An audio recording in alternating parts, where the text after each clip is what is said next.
Opposed to that course of action? There is opposition. It won't be tabled. Paul Goldsmith. Well, thank you, Mr. Speaker. I rise to support this bill, the Local Government Act 2002 amendment. And it's interesting hearing from the other side talk of manufacturing a crisis. So I think Mr. Parker will struggle in Epsom next time if he turns up and says there's no crisis in local government. People are a little concerned that their rates are going to be going up 30% over the next 3 years, thanks to the efforts of the left-wing Mayor Len Brown and his council. So this is a timely legislation. This is a timely bill. Local government is important. We've heard the figures. 4% of the economy, spending about $7.5 billion annually, controlling $100 billion. A point of order, Honourable David Parker. I seek leave to table the audited accounts for Auckland City Council showing that John Banks, when last year, tripled council debt. We're not going to interrupt a speech for tabling. Any tabling is done. A point of order. I am within my rights under standing orders to take a point of order seeking to table a document, sir. What point of standing order are you relying upon to tell me that I am out of order? I'm telling the member that it is the convention of the House that we do not interrupt speeches to table documents, and I will uphold that convention. No, I've already ruled on it. The member will resume his seat.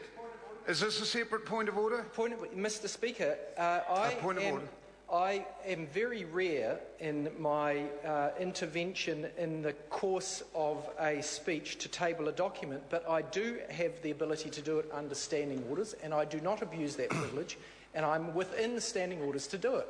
I, sir, suggest that you should... The member will resume his seat. I have ruled quite clearly that if the member wants to do that, he can do that after the member has concluded his speech. He will not interrupt a member, and that is the convention of this House. Paul Goldsmith. Thank you. Look, I've ruled on this matter. The member will resume his seat. The member will resume. Paul Goldsmith. Thank you, Mr. Speaker. A point of order. I will hear the member, but if he is pressuring me, he may well leave the chamber. No, Mr. Speaker, I'm not pressuring. What I'm saying is that the honourable member on the other part of the House made comments in reference to the current Auckland Council which were misleading. Order. That is not a point of order. It is a debating point. You cannot debate an issue through a point of order. Paul Goldsmith. Thank you, Mr. Speaker. Thank you, Mr. Speaker. There was nothing misleading about talking about 30% increases in tax in rates, and I'm continuing in my speech. Now, we need a local government sector that is productive and efficient, and the effects are much broader than the 4% of the economy. It impacts on the costs of housing, the effectiveness of transport, the ease of doing business in a city or a region. And so local government can absolutely be a force of good. My neighbourhood is well served by good footpaths, roads, libraries. The Auckland Gallery makes a wonderful contribution to this city. Yes, but local government, like everything else, has to fit with the times. Like central government, we need to deliver excellent services to New Zealanders within tight financial constraints. And this government has just now brought through its second zero budget. Households all around this country are looking ways to make their look for savings, asking the questions, do we absolutely need to be doing this, and sorting out their finances. But the message hasn't filtered through to local government yet. In fact, it has been on steroids since 2002, when the council roles were expanded by promoting these four well-beings that we hear so much about: social, economic, environmental and cultural. And so since 2002 we've seen council roles, council debt quadrupling from $2 billion to $8 billion. At the same time, council rates have gone up on an average 7% per year, far outstripping inflation. And in Auckland we've seen huge growth. In this particular new council's budget, the new rates are expected to increase by nearly 15% over the next 3 years.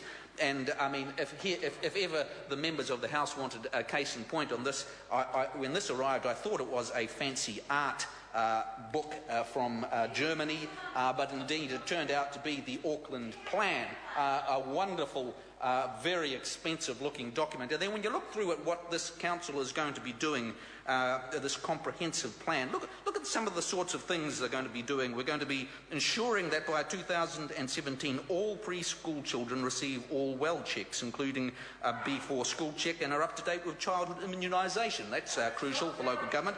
We're going to reduce the rate of total criminal offences per 10,000, and there's going to be no gaps between the life expectancy between European, Maori, Pacific and Asian ethnicities by 2014. Thank goodness my rates are going to focus on that.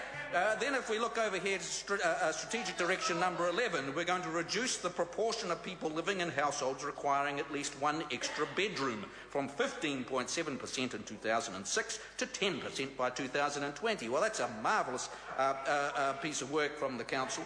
And finally, if we look here, that health services and facilities of all care types will be aligned across all Auckland and will ensure that all Auckland children can access primary schools within 30 minutes. All sorts of things that this Council is focused on, which in this government's estimation are far beyond what we should be focusing on local government, and it's things which are dealt with by this enormous collection of taxes that central government gave. And that's where we need to be focusing on what the central government does and let local government focus on the essentials of what local government does. So this bill, we need the Council's core values and roles to be focused on local infrastructure, regulatory functions and public services. And so if we look at the legislation and the new purpose required to meet the current and future needs of communities for good quality local infrastructure, local public services and performance of regulatory functions in a way that is most cost effective for households and businesses. And that, I believe, will be very important in sending a message about the kind of attitude to how local governments go about their business, which is about being cost effective. And finally, I just want to make the point before we go on at great length that this is the first part in a longer program of reform. And the second part will be looking at the local government efficiency task force work, which is just getting underway at the moment, and they'll be developing an interface. And we'll also be looking at the use of development contributions, which I think have got somewhat out of control in the last decade as well. So there's a lot of work to be done in local government. It is a very important part of the government sector and New Zealand economy. It can be more efficient. It needs to be more productive.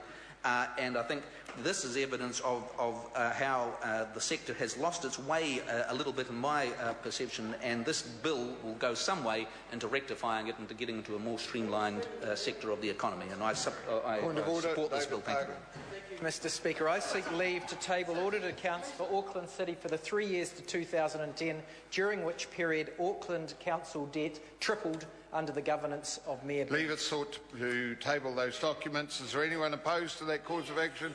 There is. The debate now having concluded, I will put the question, and the question is that the motion be agreed to. Those of that opinion will say aye. Aye. Contrary, no. The ayes have it. Party vote. The clerk will conduct a party vote.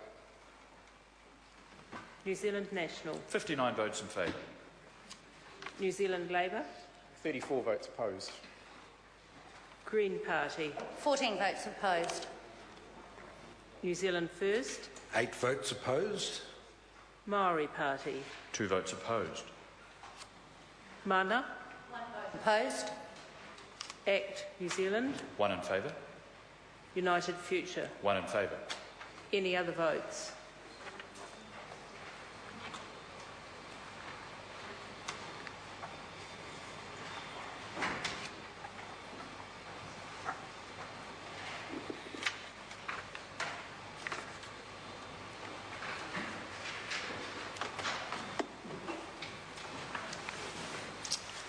The ayes are 61, the noes are 59. The motion is agreed to. Local Government Act 2002 Amendment Bill, first reading. The question is that the Local Government Act 2002 Amendment Bill be considered by the Local Government and Environment Committee. Those of that opinion will say aye. Aye. Contrary, no. The ayes have it. Mr Speaker. Honourable Paula Bennett. I move that the Local Government Act 2002 Amendment Bill be reported to the House by 15 October 2012. The question is that the motion be agreed to. Those of that opinion will say aye. Aye. Contrary, no. The ayes have it. This bill is set down for committee stage next sitting day. Call now on Government Order of the Day number 4.